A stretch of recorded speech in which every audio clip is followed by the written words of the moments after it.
but I know exactly where one started and who started it. It was in October, Monday the 2nd, 9 o'clock in the morning. I was in the stats lab at HiTek struggling with a box of clippings on hair bobbing.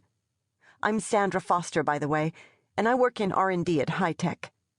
I had spent all weekend going through yellowed newspapers and 1920s copies of the Saturday Evening Post and the Delineator, trudging upstream to the beginnings of the fad of hair bobbing, looking for what had caused every woman in America to suddenly chop off her crowning glory, despite social pressure, threatening sermons, and 4,000 years of long hair.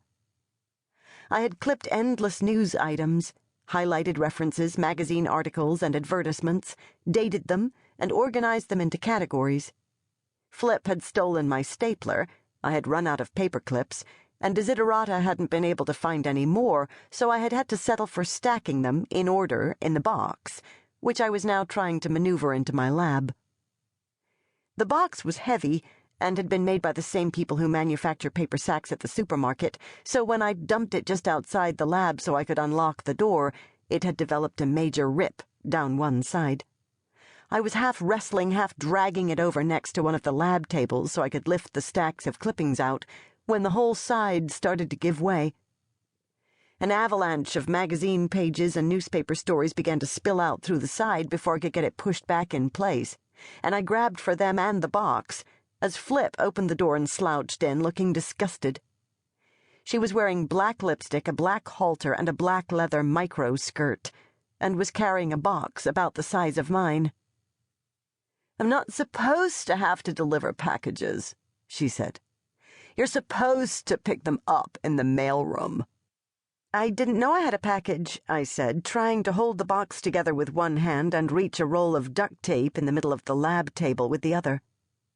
"Just set it down anywhere." She rolled her eyes. "You're supposed to get a notice saying you have a package."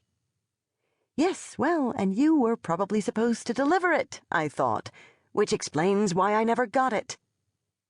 "Could you reach me that duct tape?" I said.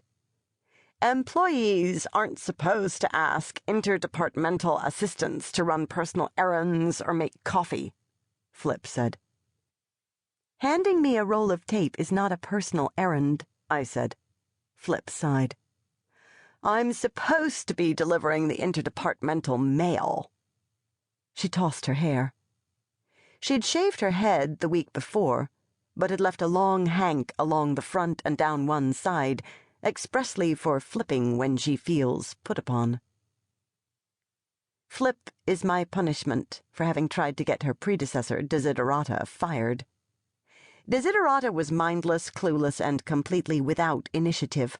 She misdelivered the mail, wrote down messages wrong, and spent all her free time examining her split ends.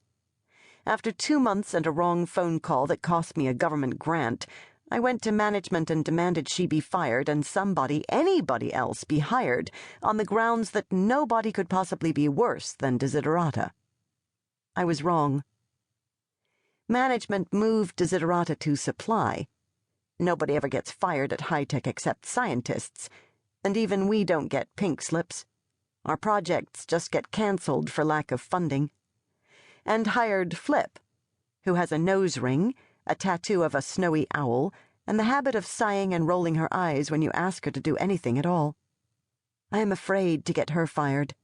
There is no telling who they might hire next. Flip sighed loudly. "This package is really heavy." "Then set it down," I said, stretching to reach the tape.